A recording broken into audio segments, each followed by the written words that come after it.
Good day mga kabayan, another bank foreclosed property, another day. Sa mga naghahanap ng murang house and lot dito sa May Imus, Cavite dahil mahal na po ang presyuhan ng mga house and lot dito, meron tayo ditong bank foreclosed. Itong sa harapan ko ay for bidding ito on Monday.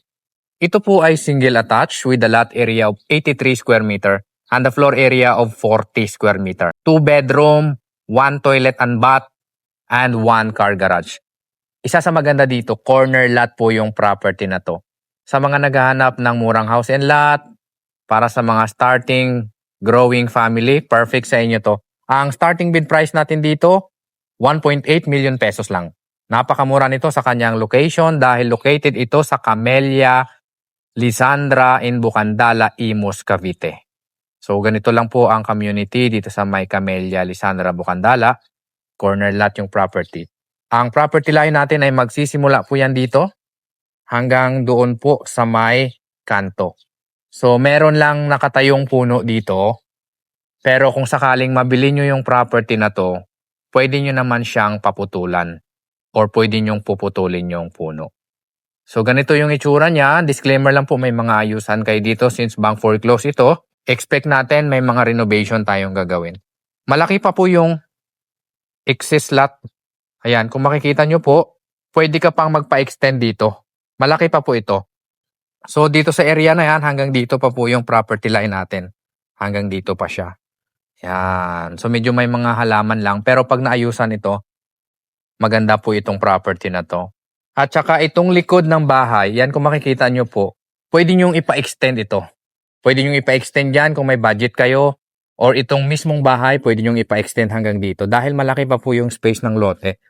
Hindi lang basta bahay yung bibili natin dito. Since bank foreclosed, kasama na yung location mo. Imus po ito, wala na kayong mahanap na murang bahay sa Imus, kundi sa bank foreclosed lang. Pasukin na agad natin yung unit. So ganito yung itsura pagpasok natin sa unit. Naka-tiles na po lahat yung ground floor. Madumi lang siya, maalikabok, since wala pong nakatira dito. Wala din tayong caretaker dito, lookout lang. Countertop natin, ganito yung itsura mo. So medyo maayos pa naman to. Repair at saka repaint lang. Toilet and bath, ganito yung itsura. Dito lang sa ground floor. Sa second floor, wala po tayong toilet and bath. No? Pwede na to sa mga nagsisimula ng pamilya. Itong kusina, pwede mong ilipat dito. Sa labas. Hanggang doon pa po ito, malaki siya. Malaki yung lote, 83 square meter. Tapos yung bahay niya, 40 square meter. Akitin natin yung second floor, yung hagdanan, solid na simento yung kalahati. Yung kalahati naman ay kahoy lang. So, naka-tiles na siya. Ito naman, i-repaint. Kung gusto nyong gawing semento itong buong hagdanan, pwedeng-pwede naman.